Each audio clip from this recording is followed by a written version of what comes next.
మన ప్రభు అయిన యేసుక్రీస్తు ప్రశస్త నామంలో ఈ ఉదయకాలం దేవుని యొక్క సమ్ముఖానికి, ఆయన సాన్నిధ్యానికి కూడి వచ్చిన మీ అందరికీ యేసుక్రీస్తు నామంలో హృదయపూర్వకమైన వందనాలు తెలియచేస్తూ ఉన్నాం. నాకు అవకాశం ఇచ్చినటువంటి పరిశుద్ధాత్మునికి, ఆయన నామానికి కృతజ్ఞతాస్తుతులు చెల్లునుగాక. దేవుని యొక్క సన్నిధిలో ఈ విధంగా చేరి ఆయన నామాన్ని మహిమపరచటానికి, ప్రభు యొక్క నామాన్ని గణపరచటానికి దేవుడు ఈ పండుగలను మనకు అనుగ్రహిస్తూ వచ్చారు. పరిశుద్ధ గ్రంథంలో నుండి ఒక వాక్య భాగాన్ని సందర్భంలో నేను మీకు గుర్తు చేస్తాను. యెషయా గ్రంథం 43వ అధ్యాయం 2వ వాక్యాన్ని నేను చదువుతున్నాను. మీరందరూ ఆ వాక్య భాగాన్ని గుర్తించండి. నీవు జలములలో బడి దాటున్నప్పుడు నేను నీకు తోడై ఉందును. నదులలో బడి వెళ్ళున్నప్పుడు అవి నీ మీద పొర్లి పారవు. నీవు అగ్ని మధ్యను నడుచున్నప్పుడు కాలిపోవు. అగ్ని జ్వాలలు నిన్ను కాల్చవు. ఈ చదవబడినటువంటి వాక్య భాగంలో ప్రాముఖ్యంగా వాగ్దానపూర్వకంగా మనకి కనబడుతున్నటువంటి మాటలు, నేను నీకు తోడై ఉందును అని మనం ఇక్కడ చదవగలుగుతూ ఉన్నాం. సర్వశక్తి కలిగినటువంటి దేవుడు మనకు తోడై నిలిచి మన జీవితాలలో ఎన్నో విలువైనటువంటి మేలు చేయాలని ఆయన కోరుకుంటున్నటువంటి వాడు. గతంలో మన జీవితాలలో మనకు తోడై నిలిచిన వాళ్ళు బోల్డంతమంది ఉండి ఉండవచ్చు. మార్గం చూపిస్తానన్న వాళ్ళు ఉంటారు, జీవితంలో మేలు చేస్తామని చెప్పేటటువంటి వాళ్ళు ఉంటారు. రకరకాలైనటువంటి ప్రజలు నేను మీకు తోడై ఉన్నాము, మేము మీకు తోడై ఉన్నాము అని ధైర్యాన్ని ఇచ్చేటటువంటి మాటలు చెప్పి పంపించి ఉండవచ్చు. కొన్ని సందర్భాలలో అవి అక్కడికి రానటువంటి పరిస్థితులు కూడా కనబడుతూ ఉంటాయి. ఎవరో ఒక అతను ఒక పెద్ద ఆసామిని, నాకు కొంచెం అవసరతలు ఉన్నాయి, కాస్త డబ్బు కావాలని అడిగితే, ఆయన ఉదయాన్నే వచ్చేవంటే 5 గంటలకల్లా నీకు కావలసినంత సొమ్ము ఇస్తానని చెప్పారు. ఉదయాన్నే ఈ అక్కర్లో ఉన్నటువంటి వ్యక్తి తిన్నగా వెళ్ళాడు ఆ ఇంటికి. వెళ్ళి చూస్తే ఇంటి ముందు పెద్ద షామియానా వేసింది. షామియానా క్రింద టేబుల్ మీద ఈ డబ్బులు ఇస్తానన్న వ్యక్తి పడుకొని ఉన్నాడు. కారణం ఏంటంటే రాత్రి మరణించాడు. మనుషులు కొన్నిసార్లు నేను ఇస్తాను, నేను సహాయం చేస్తానని చెప్పి తోడుగా ఉంటానని చెప్తారు. కానీ వారు ఉదయానికి ఉండవచ్చు, ఉండకపోవచ్చు. మనము ఆరాధిస్తున్నటువంటి యేసయ్య ఎవరు అని అంటే, నేను నీకు తోడై ఉంటాను అని చెప్పిన తరువాత ఆయన మాట ఇచ్చి మాట తప్పేవాడు కాదు. ఆయన మాటను నెరవేర్చేటటువంటి వాడు. అద్భుతాన్ని, ఆశ్చర్యాన్ని జరిగించేంత వరకు మనల్ని పొరపాటును కూడా ఆయన విడిచిపెట్టడు. మనుషులు ఒకవేళ విడిచిపెట్టవచ్చు. అందుకే కీర్తనకారుడు అంటారు, రాజులను నమ్ముకొనుట కంటే, మనుషులను నమ్ముకొనుట కంటే నేను యెహోవాను ఆశ్రయించుట మేలు అంటారు. అంటే నేను మనుషులను నమ్ముకున్నా అధికారంలో ఉన్నటువంటి వ్యక్తిని నమ్ముకున్న వారు నా జీవితంలో నేను మేలును పొందలేను అని చెప్తున్నారు స్పష్టంగా. ఈ రోజున ఈ గుడారాల పండుగలలో అడుగుపెట్టినటువంటి ప్రతి ఒక్కరితో పరిశుద్ధాత్ముడు బోధిస్తూ ఉన్నాడు. ఎవరు మీకు తోడే ఉంటానని తీసుకుని వచ్చినా ఈ రోజున ఆయన అంటారు, నేను నీకు తోడై ఉంటాను. ఎలాంటి సందర్భాలలో తోడై ఉంటాడు? కొన్నిసార్లు వాగ్దానాలు ఉత్సాహపరిచినట్టుగా కనిపించినప్పుడు జనులు చాలా సంతోషపడుతుంటారు, సంబరపడుతుంటారు. దేవుడు నిన్ను ఆశీర్వదించును కాకంటే ఆమేనని చెప్పేవాళ్ళు ఉన్నారు. దేవుడు నీకు తోడై ఉంటాడంటే గంతులేసేవాళ్ళు ఉన్నారు. దేవుడు సకల సంపదని నీ ఇంటికి తీసుకొస్తాడని అంటే ఇంకా చప్పట్లు కొట్టి ఆనందించే వాళ్ళు ఉన్నారు. ఆశీర్వాదంతో కూడినటువంటి మాటలు వచ్చినప్పుడల్లా సంతోషపడిపోయి ఆనందపడిపోయి దేవుడు నాకు ఇంతటి మేలు చేశాడు స్తోత్రం అని అంటూ ఉంటారు. కానీ ఇక్కడ చదువుతున్నటువంటి ఈ వాక్య భాగాన్ని గమనించినప్పుడు నేను నీకు తోడై ఉంటానంటారు.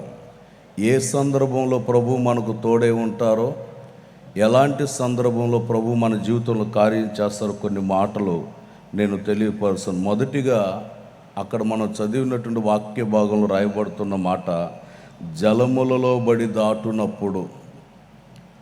దేవుడు మనకు తోడై ఉండటం అంటే జలములలో బడి దాటునప్పుడు.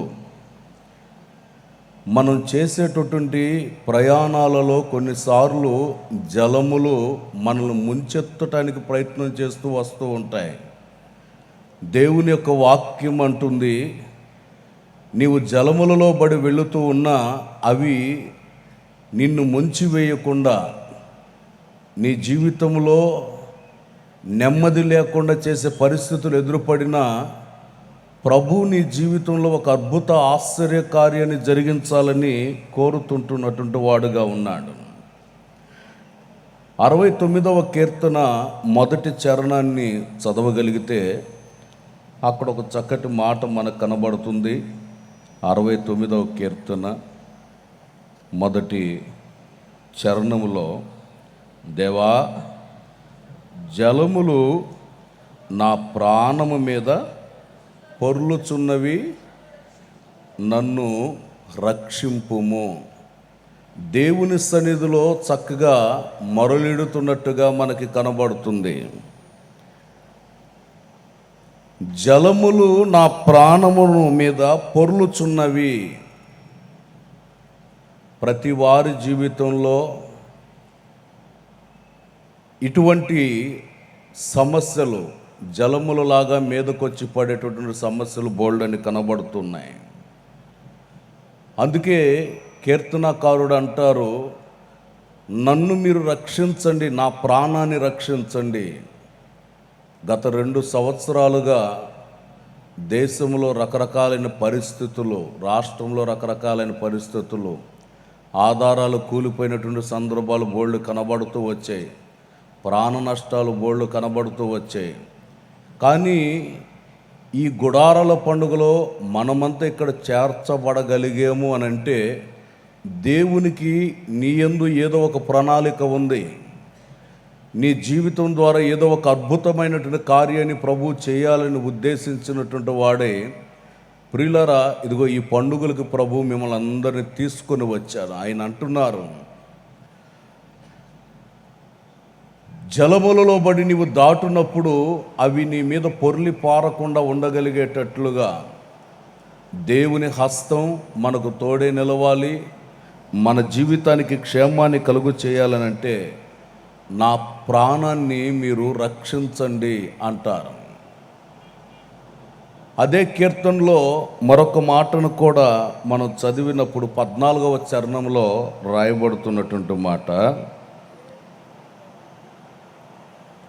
నేను దిగిపోకుండా ఊబిలో నుండి నన్ను తప్పించుము, నా పగవారి చేతిలో నుండి అగాధ జలములలో నుండి నన్ను తప్పించు అంటారు. ప్రియులారా, ఇక్కడ చదవబడిన వాక్య భాగాన్ని గమనించినప్పుడు నేను ఊవిలో దిగిపోయి ఉన్నాను, దేవా నన్ను తప్పించు అంటారు. జలములులాగా పగస్తులు లేపబడి ఉన్నారు. మాటలతో వంచేవాళ్ళు, మనస్సును వేదన కలుగు చేసేటటువంటి వాళ్ళు, కృంగదీసేటటువంటి ప్రజలు బోల్డంతమంది ఉంటారు. దేవుని యొక్క వాక్యంలో కీర్తనకారుడు అంటారు, నా పగస్తులు బోల్డంతమంది ఉన్నారు. ద్వేషించేవాళ్ళు, ఈర్ష్యగా మాట్లాడేటటువంటి వాళ్ళు, కోపోద్రేకులుగా మార్చబడినటువంటి వాళ్ళు, రకరకాలైనటువంటి పరిస్థితుల మధ్యలో నడిపించబడుతున్నటువంటి వాళ్ళు ఉన్నారయ్యా. ఆ జలముల మధ్యలో నుండి నీవు నన్ను తప్పించండి అంటాడు. ఈరోజు నా ప్రియ దేవుని ప్రజలారా, మీరు ఏ పరిస్థితుల మధ్యలో నలిగిపోతూ బాధను అనుభవిస్తూ అలలాడిపోతూ ఉన్నారో, ఈ యొక్క పగటి కాలపు వేళలో పరిశుద్ధాత్ముడు సెలవిస్తూ ఉన్నాడు, నేను నీకు తోడై ఉంటాను. నీవు జలములలో బడి వెళ్ళినా అవి నీ మీద పొర్లి పారకుండా ఉండగలిగేటట్లు నేను నీకు తోడై ఉండి గొప్ప క్షేమాన్ని కలుగు చేస్తాను. దేవునికి స్తోత్రం. హల్లెలూయా, హల్లెలూయా. ఎలాంటి పరిస్థితులు ఎదురుపడినా కానీ నీవు కలవరపడవలసినటువంటి అవసరం లేదు. ఈ ఆత్మీయ యాత్రలో వెళ్ళేటప్పుడు నీవు ఒక ప్రయోజనకరమైనటువంటి వ్యక్తివిగా మార్చబడగలిగేటట్లు సర్వశక్తిమంతుడకు దేవుడు నీకు తోడై నిలిచి నీ జీవితంలో ఒక గొప్ప కార్యాన్ని జరిగించాలని కోరుకుంటున్నాడు. దేవుని వాక్యంలో మరొక మాటను కూడా జ్ఞాపకం చేసుకుందాం. మత్తయి సువార్తమానం 24వ అధ్యాయం 9వ వాక్యంలో రాయబడుతున్నటువంటి మాట, అప్పుడు జనులు మిమ్మును శ్రమల పాలు చేసి చంపెదరు, మీరు నా నామము నిమిత్తము సకల జనుల చేత ద్వేషించబడతారు. ప్రజలు మిమ్మల్ని ద్వేషిస్తారు, ప్రజలు మిమ్మల్ని కృంగదీస్తారు, ప్రజలు మీకు నెమ్మది లేకుండా చేస్తారు. అయినా నేను మీకు తోడే ఉంటాను. ఎందుకంటే లోకం నన్ను ద్వేషించింది, లోకములో ఉన్న ప్రజలు నన్ను ద్వేషించారు, రకరకాల పరిస్థితులు నా జీవితానికి కలిగాయి. అయినప్పటికీ మీరు ధైర్యంగా ఉండండి. ఈ రోజున ప్రియ దేవుని ప్రజలారా, ప్రభు మనకు తోడుగా నిలిచి మన జీవితాలలో చెప్పసఖ్యముగానటువంటి మేలు కలుగు చేయాలని ఆయన కోరుకుంటున్నాడు. అందుకనే ఏ పరిస్థితులలో నీవు నలిగిపోతూ ఉన్నా, ద్వేషాలు వచ్చినా, పగ వచ్చినా, ఈర్ష్యలు వచ్చినా, వేటికి నీవు కలవరం చెందకుండా, భీతి కలగకుండా నీ జీవితంలో నేను నీకు తోడై ఉంటానని సెలవిస్తున్నటువంటి ప్రభు యొక్క సన్నిధులు నీవు చేరి ప్రార్థించగలిగితే, ప్రార్థన ఆలకించువాడైనటువంటి దేవుడు నీకు తోడై నిలిచి గొప్ప కార్యాన్ని ఆయన జరిగించునుగాక. ఆమెన్, హల్లెలూయా. ఆయన మన జీవితంలో అద్భుతమైన మేలులు చేయబోతున్నాడు. రెండో విషయాన్ని చెప్తాను. అదేమిటంటే, నదులలో బడి దాటునప్పుడు, ఒకటి జలములలో బడి వెళ్ళినప్పుడు, రెండు నదులలో బడి దాటునప్పుడు. యెషయా గ్రంథం 43వ అధ్యాయం 2వ వాక్యంలో మనం చదివాం, నదులలో బడి నీవు దాటునప్పుడు అని. మనం వెళుతున్నటువంటి ఈ ప్రయాణంలో రకరకాలైనటువంటి పరిస్థితులు ఎదురుపడి నదులలో బడి దాటునప్పుడు, కొన్నిసార్లు నదులలో సుడిగుండాలు ఉంటాయి, కొన్నిసార్లు నదులలో ప్రయాణమై వెళుతున్నప్పుడు రకరకాలైనటువంటి పరిస్థితులు ఎదురుపడుతూ ఉంటాయి. సర్వశక్తి కలిగినటువంటి దేవుడు అంటారు, నీవు నదుల గుండా వెళ్ళినా నీ జీవితంలో ఏ అపాయము సంభవించనీయకుండా నేను నీకు తోడై ఉంటాను అని సెలవిస్తున్నాను. ఒకసారి ఒక అతను మంచి గజ్జ ఈతగాడు అనమాట, బాగా ఈత వేస్తాడు. ఎంతటి పరిస్థితుల్లో నుండైనా కానీ జనులని నీళ్ళలో నుండి రక్షించగలిగినంత బలం లేకపోతే ఆలోచన కలిగినటువంటి వ్యక్తి అన్నమాట. ఒకసారి ఒక పడవ మునిగిపోయి ప్రజలందరూ కూడా నీళ్ళలో మునిగిపోయే పరిస్థితి వస్తే ఇతన్ని తీసుకువెళ్ళారు. ఇతను చిన్న తెప్ప వేసుకొని నీళ్ళ మీద వెళ్ళాడు. అక్కడికి ఇతను ఇంకొక అతను ఇద్దరు కలిసి వెళ్ళారు. వెళ్ళిన వాళ్ళు వెతుకుచూ ఉన్న సందర్భంలో ఆ నీళ్లలో సుడిగాలిలాగా సుడిగుండంలాగా తిరిగి వీళ్ళు వెళ్ళినటువంటి ఆ తెప్ప కూడా తిరగబడిపోయినప్పుడు ఇద్దరు మనుషులు కూడా కనిపించకుండా అయిపోయారు. ఇక వెతికారు. ఎంత వెతికినా కూడా పొరపాటును కూడా వీళ్ళిద్దరు కనిపించలేదు. ఇళ్ళకు కబురు చేశారు, వాళ్ళు కూడా నీళ్ళలో మునిగిపోయారు, చనిపోయారని చెప్పానని. ఇక కంగారు పడుతా ఇంట్లో వాళ్ళందరూ బాధపడుతూ ఏడుస్తూ వేదన చెందుతూ ఉన్నారండి. అలాంటి పరిస్థితులు జరుగుతూ ఉన్నాయి. శామ్యాన వేశారు, ఇక ఏదైనా వస్తుంది, బాడీ వస్తుంది, తీసుకెళ్ళి సమాధి చేయాలని చెప్పి పెట్టుకొని అన్నీ రెడీగా ఉన్నారు. 3 దినాలు గడిచిన తర్వాత ఇతను మనకు ప్రార్థనకి వెళ్ళేవాడే. ఇతను తిన్నగా ఇంటికి నడుచుకుంటూ వస్తూ ఉంటే ఇంటి దగ్గర ఉన్న చుట్టాలంతా విచిత్రంగా చూస్తున్నారు. వీడు నిజంగా నడుచుకుంటూ వస్తున్నాడు, శవమే వస్తున్నాడు, దయ్యమేమి వస్తున్నాడు, ఎట్లాగా ఉన్నాడని విచిత్రంగా చూస్తూ ఉన్నారు.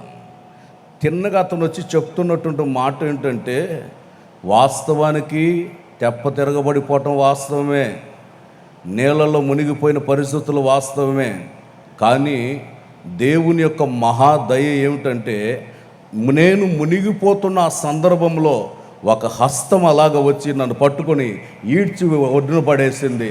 నేను ఒడ్డున పడిపోయాను. 3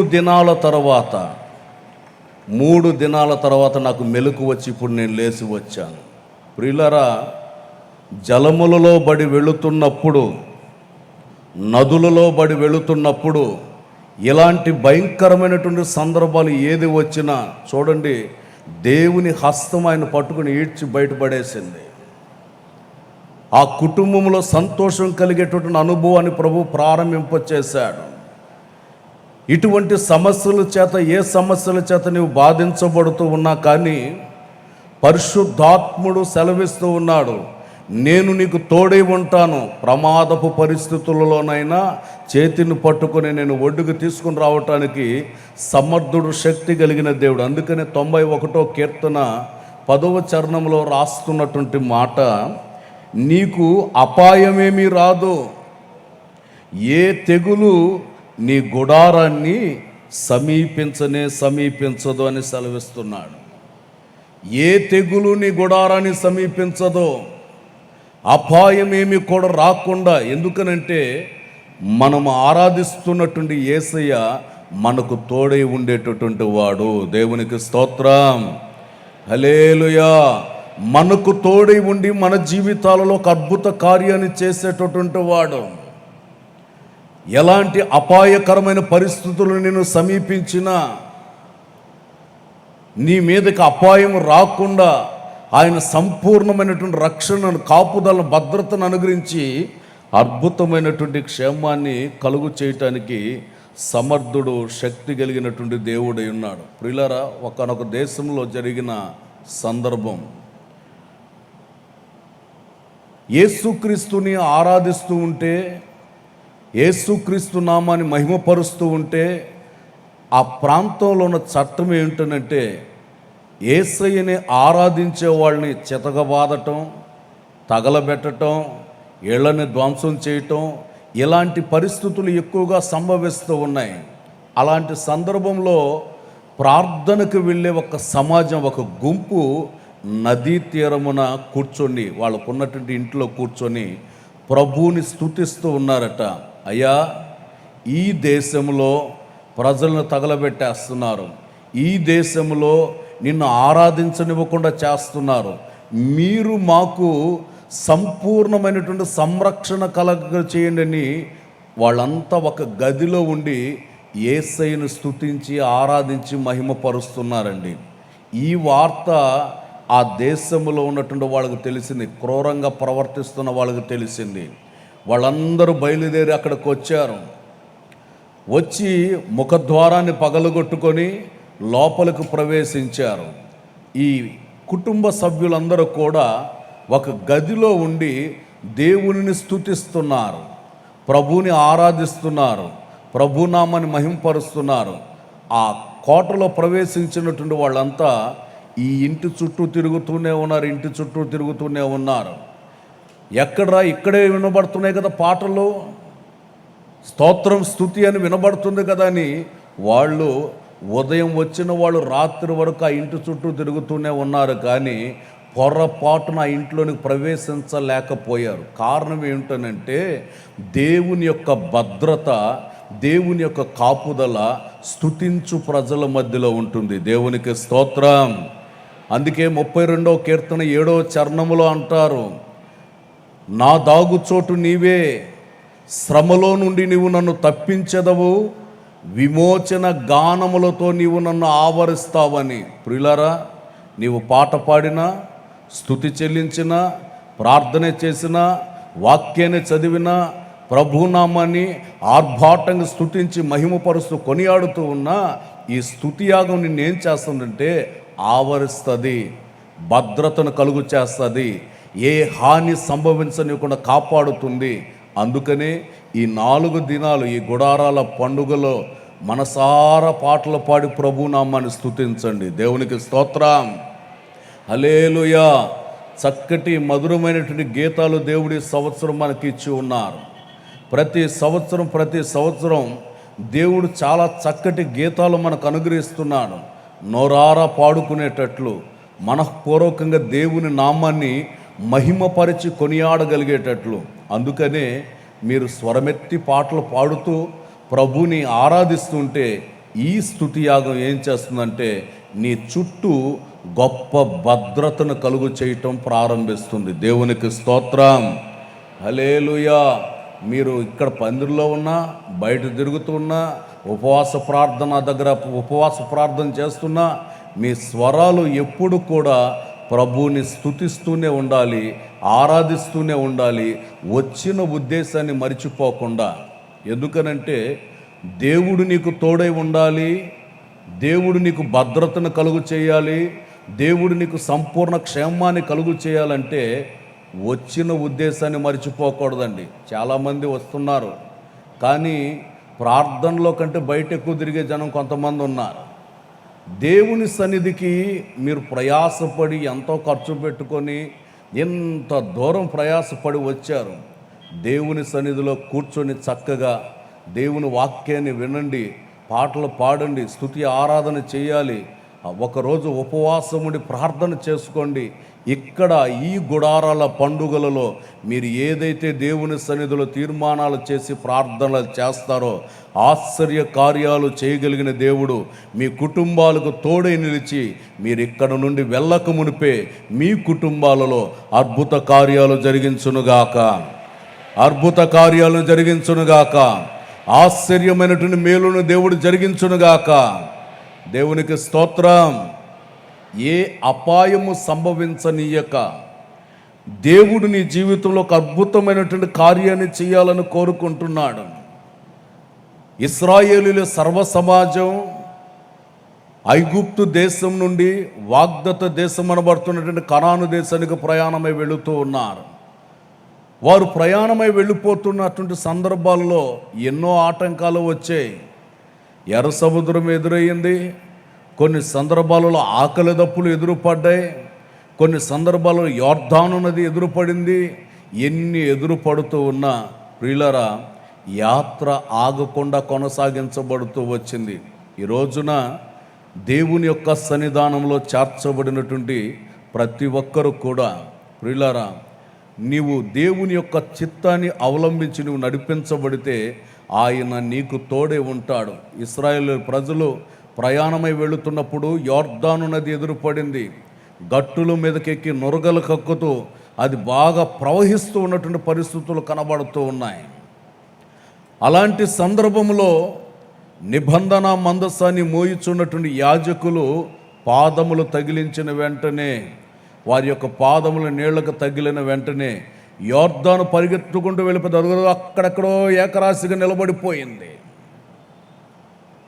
యోర్దాను ఇంతవరకు నురగలు కక్కుతూ ప్రవాహంలాగా ప్రవహించావు కదా, ఇప్పుడెందుకని వెళ్ళిపోయి ఏకరాశిగా మార్చబడ్డా?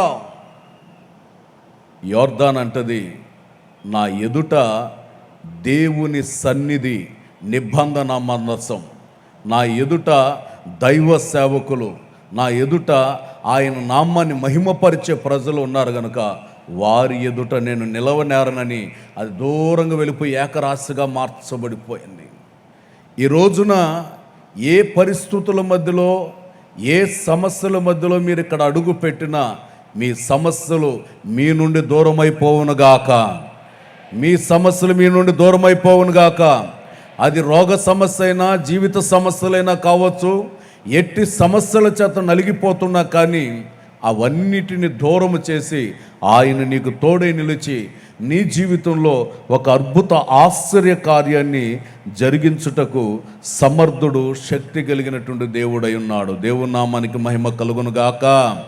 ఆమెన్. హల్లెలూయా, హల్లెలూయా. మూడో విషయాన్ని కూడా చెప్తాను. 3 యెషయా గ్రంథం 43వ అధ్యాయం 2వ వాక్యంలో మనం చదివాం, అగ్ని మధ్య నడుచున్నప్పుడు, అగ్ని మధ్య నడుచున్నప్పుడు అవి నిన్ను కాల్చజాలవు అని మనం చదువుతూ ఉన్నాం.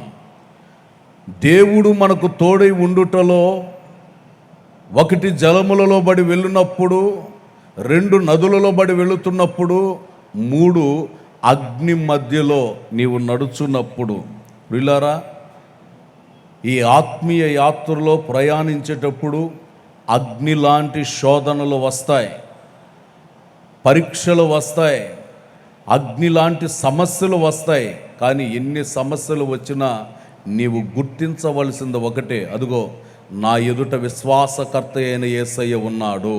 దేవునికి స్తోత్రం, హల్లెలూయా. అగ్ని లాంటి భయంకరమైనటువంటి సమస్యలు వచ్చినా, భయంకరమైనటువంటి ఇబ్బందులు ఎదురుపడినా, ఏ పరిస్థితులు కూడా నీవు కలవరపడవలసినటువంటి అవసరం లేదు. చూడండి, ఈ గుడారాల పండుగల యొక్క పనులు ప్రారంభించక మునుపు జనవరి నెల ముగింపు వరకు కూడా దేశంలో భయంకరమైన పరిస్థితులు కనబడుతూనే వచ్చాయి. అలనాడు ఎర్ర సముద్రాన్ని పాయలు చేసి ఆరిన నేలలో ప్రజలను నడిపించినట్లుగా దేవుడు కరోనా సమస్యను అంతటను అణిచివేసి ఆరిన నేలను నడిచి వచ్చేటట్లుగా ఇదిగో ఈ సభలకి, గుడారాల పండుగకి మనలందరినీ ప్రభు తీసుకొని వచ్చారు. దేవునికి స్తోత్రం. ఎంతటి గొప్ప కార్యమో చూడండి. ప్రార్థన శక్తి కలిగిన కార్యాలు చేస్తుంది. 1 నెల రోజుల పాటుగా ప్రతి సంఘాలలో ఈ గుడారాల పండుగల కొరకు ఎంతోమంది, లక్షలాది మంది ప్రజలుగా ప్రార్థన చేసినటువంటి అనుభవాలు కనబడుతున్నాయి.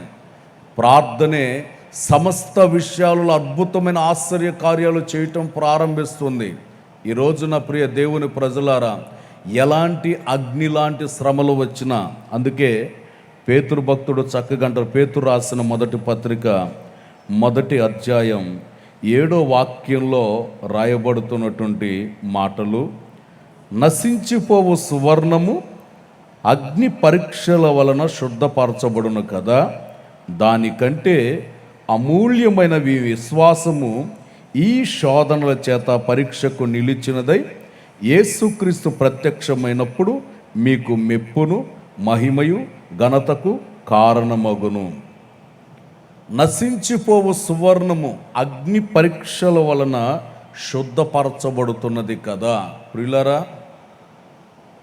బంగారాన్ని తీసుకుని వెళ్ళి అగ్నిలో వేస్తే అది మస్ట్ అంతా తొలగిపోయి చక్కగా మరలా ప్రశస్తమైనదిగా తయారు చేయబడుతుంది. దాంట్లో చక్కటి కాంతివంతమైనటువంటి ఆ అనుభవం దానికి ఏర్పరచబడుతుంది. అదేవిధంగా ఒక సేవకుడైనా, ఒక విశ్వాసైనా దేవుని ఎదుట శ్రేష్టమైనటువంటి వ్యక్తిగా నిలవబడాలి అని అంటే అగ్ని పరీక్షల మధ్యలోనికి వెళ్ళవలసిన పరిస్థితులు వస్తాయి. ఈ అగ్ని పరీక్షలలో నిలవబడినప్పుడే, ఎందుకనంటే ఆత్మీయులుగా నీవు పరిపూర్ణంగా స్థిరపడ్డావా లేదా తెలుసుకోవాలంటే అప్పుడప్పుడు చిన్న చిన్న సమస్యలు వస్తూ ఉంటాయి, అగ్ని పరీక్షలు వస్తూ ఉంటాయి. కానీ ఈ పరీక్షల్లో కూడా నీవు నిలవబడేటటువంటి వ్యక్తివిగా ఉండాలి. చాలామంది కోరుకుంటూ ఉంటారు, అయ్యా సమస్యలు రాకుండా ప్రార్థన చేయండి తండ్రి, బాధలు రాకుండా ప్రార్థన చేయండి అయ్యా, నిందలు ఎక్కువైపోతున్నాయి తండ్రి, ఇవన్నీ లేకుండా సంతోషంగా ఉండాలయ్యా, ఆనందంగా ఉండాలయ్యా, అలా ప్రార్థన చేయండి అని చెప్పేటటువంటి వాళ్ళు కూడా లేకపోలేదు. ప్రియులారా, ప్రభు ఎదుట మనం నిలవబడాలి అని అంటే, ప్రభు ఎదుట మనం ధైర్యంగా సిగ్గుపడక నిలవబడాలని అంటే, శ్రమల గుండా, శ్రమల మధ్యలో మనం ప్రయాణం చేస్తే ఆ శ్రమలో కూడా ప్రభు నీకు తోడే నిలిచి గొప్ప కార్యాన్ని జరిగించుటకు సమర్థుడు, శక్తి కలిగినటువంటి దేవుడై ఉన్నాడు. ప్రియులారా, ఒక ప్రాంతానికి దేవుని యొక్క పరిచర్యకి దైవ సేవకులు పంపినప్పుడు ఆ ప్రాంతానికి వెళ్ళటం జరిగింది. ఆ ప్రాంతంలో దేవుని యొక్క వాక్యాన్ని బోధించబడుతున్నటువంటి ఆ సందర్భాలలో అక్కడ ప్రార్థనా మందిరం ఉండకూడదని, ఇక్కడికి మీరు రాకూడదని ప్రజలు, ఆ ఊరు జనమంతా కూడా రాళ్ళు విసరడం ప్రారంభించారు. ఇక్కడ నుండి వెళ్ళిపోవాలి, పొరపాటున ఉండకూడదు హోసన్న వాళ్ళు అని చెప్పి రాళ్ళు విసరడం ప్రారంభించారండి. అలాంటి పరిస్థితుల్లో ఇప్పుడంటే సెల్ ఫోన్లు బాగా ఎక్కువైపోయినప్పుడు ఫోన్లు కూడా లేదు. ఉత్తరం రాశాడు, మా పాస్టర్ గారు ఉత్తరం రాశాడు గోరంట్లకి, 10 రోజులకు కానీ ఆ ఉత్తరం చేరలేదు. మరలా దాంట్లో రిప్లై రాసి పంపించారు, అది 10 రోజులు, నెల రోజులు పట్టింది అక్కడికి రావటానికి. ఆ ఉత్తరంలో రాయబడినటువంటి మాట, మేము చెప్పింది ఏంటి, ఇక్కడ రాళ్ళతో కొట్టేస్తున్నారు, చంపేసేటట్టున్నారయ్యా, మరి ఇక్కడ నుండి మేము గోరంట్లకు వచ్చేయాలనుకుంటున్నామని చెప్పి ఏసన్ గారికి లేఖను రాసినప్పుడు వారు మాకు సమాధానం ఏం చెప్పారంటే, మీరు సేవకు వచ్చారు కనుక చచ్చిపోండి అక్కడే, రాళ్లతో కొడితే చచ్చిపోండి అక్కడే, దేవుడు మీ ద్వారా గొప్ప ప్రతిఫలాన్ని అక్కడ కలుగు చేస్తాడు, ఇక్కడికి మాత్రం పొరపాటున రావటానికి వీల్లేదని ఆయన రాసిపోయింది. అదొక్క మాటే ఉంది దాంట్లో. వాళ్ళు విసిరిన రాళ్ళన్నీ నేను పోగు చేస్తే, జనాలు విసిరిన రాళ్ళన్నీ పోగు చేస్తే, మేము ఒక రూమ్ కట్టుకోవడానికి, స్లాబ్ వేసుకోవడానికి ఉపయోగపడి అన్ని రాళ్ళు వచ్చాయి, స్లాబ్ వేసుకోవడానికి ఉపయోగపడి అన్ని రాళ్ళు వచ్చాయి. అలాంటి పరిస్థితుల మీద, అంటే శ్రమలు వచ్చినా, రక్తం కారినా, అలాగే మీరు పానార్పణంగా మీరు అర్పించబడాలి. ప్రియులారా, దైవజనులు, ఆత్మీయ తండ్రి వారు నడిపించినటువంటి విధానాలు, వారు వేసినటువంటి పునాదులు, ఇవి మా జీవితాలకు ఎంతో ఆశీర్వాదకరంగా, ఎంతో దీవెనకరంగా ప్రభు మారుస్తూ వచ్చాడు. అందుకే అంటారు, శ్రమలు వచ్చినా, అగ్ని శ్రమలు వచ్చినా దేనికి నీవు కలవరపడవలసినటువంటి అవసరం లేదు, గొప్ప దీవెన కలుగు చేస్తారు. షడ్రక్, మెషక్, అబెద్నెగోలు కూడా వారికి అగ్ని లాంటి శ్రమలు వచ్చాయి, పరిస్థితులు ఎదురుపడ్డాయి, వాళ్ళు పొరపాటును కూడా భయపడట్లేదు. మా దేవుడు మమ్మల్ని రక్షించినా రక్షించకపోయినా మేము నమస్కరించం, మేము ఆరాధించం, మేము ఇలాగే మా దేవుని నామాన్ని స్తుతించి మహిమపరుస్తామని చెప్పటం ప్రారంభించారు. ప్రియులారా, ప్రతి ఒక్కరికి త్యాగం అనేది ఉండాలి, లేక తెగింపు. దేవుని ఎదుట నీవు శ్రమలలో నిలిచి పోరాడి ఎదిరించాలంటే, జయ జీవితాన్ని పొందాలనంటే నీకు త్యాగం, తీర్మానం కూడా అవసరమై ఉన్నది. ఆ విలువైనటువంటి తీర్మానంతో, త్యాగంతో, తెగింపుతో నీవు అడుగులు ముందుకు వేయగలిగితే దేవుడు నీ జీవితంలో ఓ గొప్ప అద్భుతమైనటువంటి ఆశ్చర్య కార్యాన్ని చేయాలని కోరుకుంటున్నాడు. ప్రియులారా, ఎవరు ఏ పరిస్థితుల్లో తోటివారి ద్వారా, మీ ఇంటి ప్రక్కన ఉన్న వాళ్ళ ద్వారా, మీ సమాజంలో ఉన్నటువంటి వాళ్ళ ద్వారా నిందలు, అవమానాలను అనుభవిస్తున్నారా, భయపడవద్దు. నీకు మంచి రోజులు రాబోతున్నాయి. సర్వశక్తి కలిగిన దేవుడు నీకు తోడై ఉండబోతున్నాడు. ఎక్కడ ఏ ప్రజలు ఎదుట నీవు అవమానపరచబడుతూ వచ్చావో ఆ చోట నీవు తల ఎత్తుకొని తిరగగలిగేటట్లుగా యేసయ్య జరిగించునుగాక, యేసయ్య జరిగించునుగాక, అద్భుత ఆశ్చర్య కార్యాన్ని జరిగించునుగాక. ఆయన నీ జీవితంలో ఒక నూతనమైన మేలు చేయబోతున్నారు. అగ్ని శ్రమల మధ్యలో నీవు నడిచినా అవి నీ జీవితంలో ఏమీ చేయకుండా 57వ కీర్తనలో 4వ చరణంలో రాస్తున్నటువంటి మాట, 57వ కీర్తన 4వ చరణంలో, నా ప్రాణము సింహముల మధ్యనున్నది, కోపోద్రేకుల మధ్యలో నేను పండుకొని ఉన్నాను. వారి దంతాలు శూలములు, అవి అంబులు, వారి నాలుక వాడిగలిగిన కత్తి. కీర్తనకారుడు అంటున్నారు, అయ్యా సింహాల మధ్యలో పడుకొని ఉన్నాను తండ్రి, వాళ్ళు పళ్ళు శూలాల్లాగా ఉన్నాయి, వారి మాటలు ఘాతకంలాగా ఉన్నాయి, ఘాటైనటువంటి మాటలుగా ఉన్నాయి. వాళ్ళ జీవితంలో వాళ్ళు అటువంటి పరిస్థితుల మధ్యలో నేను సంచరిస్తున్నాను. వారి చేతులు నేను పడకుండా నన్ను తప్పించయ్యా. ప్రియులారా, ఎలాంటి పరిస్థితుల మధ్యలో మన జీవిత యాత్ర కొనసాగించబడుతూ ఉన్నా ఏ విషయానికి కూడా నీవు కలవరం చెందవలసినటువంటి అవసరం లేదు. ఎందుకనంటే ఆయన అంటున్నారు, నేను నీకు తోడై ఉంటాను. జలములలో బడి వెళ్ళినా, నదులలో బడి వెళ్ళినా, అగ్నిలో వెళ్ళినా అవి నిన్ను ఏమీ చేయలేవు. ఎందుకనంటే దేవుడు మనకు ముందు ఉంటారు. షడ్రక్ మెషక్ అబేద్నెగోల్ని అగ్నిగుండంలో వేసేస్తే ఆయన అక్కడ సంచరిస్తున్నాడు. ఆ చోట ప్రశాంతంగా వాళ్ళు సంచారం చేస్తున్నారు, తిరుగుతూ ఉన్నారు. అంటే ఎలాంటి అగ్ని పరీక్షలు వచ్చినా కానీ శ్రమలో ప్రభు నీకు తోడి నిలిచి గొప్ప క్షేమాన్ని కలుగు చేయడానికి సమర్థుడుగా ఉన్నాడు. సేవకొచ్చిన ప్రారంభ దినాలలో దేవుడు ఒక దర్శనాన్ని ఇచ్చాడు. ప్రార్థనలో ఉన్నప్పుడు ఒక దర్శనం కలిగింది. నేను నిద్రపోతున్న సందర్భంలో కూడా కలలో కూడా సేమ్ ఇట్లాంటి అనుభవం కనిపించింది. అదేమిటనంటే హోసనా మినిస్ట్రీ సింబల్ లోగో ఒకటి ఉంది. ఆ సింబల్కి ఒక బెల్ట్ ఒకటి తయారు చేయబడింది. ఇలాంటి సభ ఒకటి జరుగుతూ ఉంది. సభలో వేదిక మీద నుండి నా పేరు పెట్టి పిలుస్తున్నారు. నా పేరు పెట్టి పిలుస్తూ ఉంటే నేను వెళ్ళలేదు. నా పేరు కలిగిన వాళ్ళు ఎంతమంది ఉంటారు ఈ సభలో? బోల్డ్ అంతమంది ఉంటారు. అందుకని నేను వెళ్ళకూడదని అట్లాగే కూర్చొని ఉన్నాను. ఆ సందర్భంలో మా నాన్నగారు పేరు పెట్టి పిలిచారు. అంటే ఆయన పెట్టుకున్నటువంటి పేరు ఎవరు పెట్టుకోవాలి. మా నాన్నగారి పేరు మ్యాండ్లీ. ఆ పేరు ఎవరు కూడా పెట్టుకున్నట్టు నాకు తెలియదు.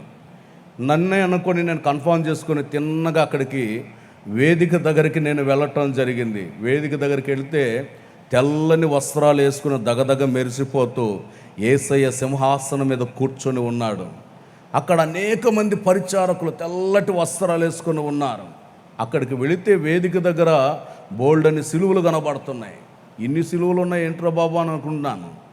ఆయన ఆర్డర్ వేయటం ఆలస్యం, వీళ్ళు వెంటనే తెచ్చి సిలువ కట్టేస్తున్నారు. యేసు ప్రభు చెప్తున్నారు, ఇదిగో అతనికి ఆ సిలువ కట్టండి అని. అదేమో చాలా పెద్ద సిలువగా ఉంది. అయ్యా మీకు దండం పెడతాను తండ్రి, సిలువ అంటే శ్రమలన్నీ చిన్నప్పటి నుండి సండే క్లాస్కి వెళ్ళిన దగ్గర నుండి నేర్చుకుంటున్నాం అయ్యా. ఆ శ్రమలు ఆ బాధలు మేము ఎక్కడ పడతాం, చిన్న సిలువ ఇవ్వండి చాలు. చిన్నది కానిస్తే మెడలో వేసుకొని తిరగచ్చు, చిన్నది కానిస్తే చేతికి పెట్టుకొని తిరగచ్చు, చిన్న సిలువ ఇవ్వండి చాలనంటే వాళ్ళు ఏమంటున్నారో తెలుసా? ఎవరికి చెందవలసిన సిలువలు వాళ్ళకి ఇక్కడ ఉన్నాయి. నీవు ఈ సిలువనే మోయగలుగుతావు, వాళ్ళు ఆ సిలువనే మోయగలుగుతారు అని ఒక్కొక్కరికి తగినట్లుగా ఒక్కొక్కరికి సిలువలు ఇస్తూ వస్తూ ఉన్నారు. ఇక నిద్రలో నుండి మెలకు వచ్చింది, ఇక నిద్ర పట్టలేదు. ఆ తర్వాత ఏసన్ గారి దగ్గరికి వెళ్ళి చెప్పాను. మేరక్క గారు ఉన్నప్పుడు మేరక్క గారి దగ్గరకు కూడా వెళ్ళి ఇలాంటి దర్శనం, ఇలాంటి కళ నాకు వచ్చిందని వారితో తెలియపరిచినప్పుడు వారు చెప్పిన మాట కూడా ఇదే: శ్రమలు వస్తాయి, ఇబ్బందులు వస్తాయి, ఇరుకులు వస్తాయి, అన్ని విధాలలో ముందుకు కొనసాగించబడాలి అని వాళ్ళు తెలియపరిచారు.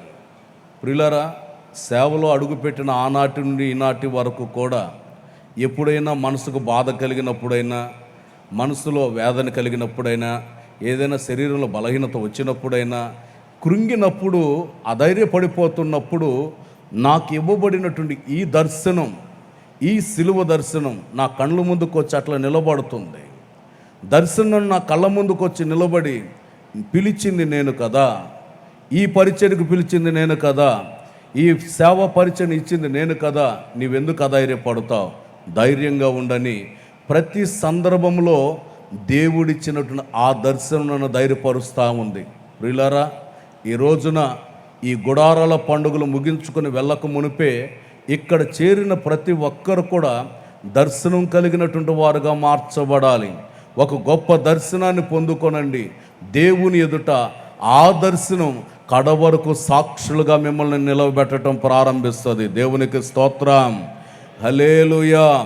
దేవుని సన్నిధిలో ఒక సజీవ యాగంగా నిన్ను నువ్వు సమర్పించుకుంటే ఆనాటి నుండి ఈనాటి వరకు కూడా పరిచర్యలో ఈ యొక్క సిలువ దర్శనం నిలవబెట్టి నడిపించటం ప్రారంభిస్తుంది. ఈ రోజున ప్రియ దేవుని ప్రజలారా, ఆయన మనకు తోడై ఉన్నాడు.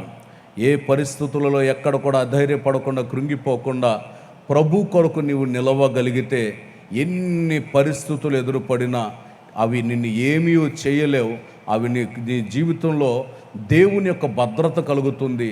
గనుక దేవా, నీవు నాకు తోడై ఉండండి, నా జీవితంలో ఒక గొప్ప కార్యాన్ని జరిగించండి, నేను మేలును పొందాలి, దర్శనముతో నేను నడిపించబడాలి, నీవు నా కొరకు నాతో కూడా ఉండండి, నేను సాక్షిగా బ్రతకాలని దేవుని ఎదుట నీవు తీర్మానం చేయగలిగితే ఆశ్చర్య కార్యాలు చేయగలిగినటువంటి దేవుడు, అద్భుతమైనటువంటి మేలు చేయగలిగిన దేవుడు మీకు తోడే ఉంటారు. ప్రభు ఈ మాటలు మీ వినికిడిలో నెరవేర్పు జరిగించి స్థిరపరచును గాక. అందరూ తల వంచండి. విత్తబడ్డ వాక్యం ఫలభరితంగా మార్చబడేటట్లుగా ఇక నుండి జలములు లోబడి వెళ్ళుచున్న అవి మన మీద పారవకుండును గాక. ఈ గుడారాల పండుగలో పాలు పొందుచున్న వారిని విశ్వాస యాత్రలో కొనసాగించునుగాక. అగ్ని జ్వాలలు మిమ్మల్ని ఏమీ చేయకుండానుగాక. పరిశుద్ధాత్ముడా, ఈ దాసు నిలబెట్టి అద్భుతమైన మాటలు ప్రభా తండ్రి వినిపించినందుకు స్తోత్రాలు. ఇంకా మీ దాసుని బలపరిచి దేశమంతా వాడుకొనండి. యవన కాలంలో నడుము కట్టి చెయ్యి పట్టి చక్కటి ఆలోచన ఇచ్చి మీరు నడిపిస్తాం పోతున్నందుకు ఈ స్తోత్రాలు చెల్లిస్తున్నాను. మమ్మల్ని బలపరుస్తూ ప్రతి గడియ ప్రతి ప్రసంగములో మీరు మమ్మల్ని దర్శించబోతున్నందుకు ఈ స్తోత్రం. విశ్వాసములో స్థిరపరుస్తున్నందుకు ఈ స్తోత్రాలు, బలపరుస్తున్నందుకు ఈ స్తోత్రాలు. మరిన్ని కార్యాలు ఈ గుడారాల పండుగలో మీరు చేయబోతున్నందుకు వందనాలు చెల్లిస్తూ యేసు పరిశుద్ధ నామములో ప్రార్థించి వేడుకొనుచున్నాము తండ్రి. ఆమేన్.